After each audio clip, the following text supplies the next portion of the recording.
Komuniteti musliman përfshihet sërish nga debate në forumet e tij drejtuese.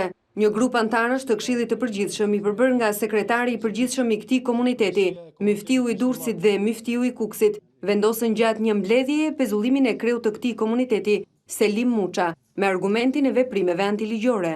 Situata brenda Komunitetit Musliman të Shqipërisë ka dalë plotësisht jashtë kontrollit, për të ligjshme shkak për qëndrimin dhe veprimet antistatutore dhe të kundraligjshme të zotit Selim Muça, i cili me veprimet e tij direkte dhe indirekte të tij ka përdorur demokracinë institucionale duke nxjerrë jashtë funksionet organet statutore dhe legjitime të këtij komuniteti musliman të Shqipërisë, duke patur parasysh traditën e komunitetit musliman të Shqipërisë ndër vite, i propozohet Këshillit të Përgjithshëm që zoti Selim Muça të betet kryetar nderi. Por ky vendim është i palikshëm. Vetë Selim Muça e quajti atë antistatutor dhe të motivuar nga interesa të grupeve të caktuara brenda komunitetit. Këto persona ditën e sotme, duke u mbështetur në mënyrë të palishme dhe ilegale, sipas tyre kanë marrë disa vendime antistatuore dhe antiligjore, duke të i kaluar çdo normë, çdo kompetencë morale dhe islame.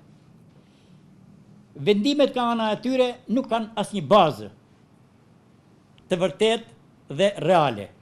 Kryetari i Komitetit Musliman të Shqipërisë është në krye të detyrës, i zgjedhur nga Këshilli i Përgjithshëm i Komunitetit Musliman me mandat ligjor dhe nuk do ta braktisë detyrën e tij për egon dhe ambicien e disa individëve karrieristë dhe destruktiv.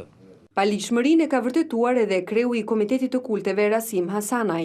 Legjitim është vendimi i atij që është në krye të institucionit. Pala që pretendon për diçka që është e palishme, duhet t'i drejtohet gjykatës së Tiranës dhe mbi bazën e vendimit që do të marrë gjykata, duhet veprohet në tarë.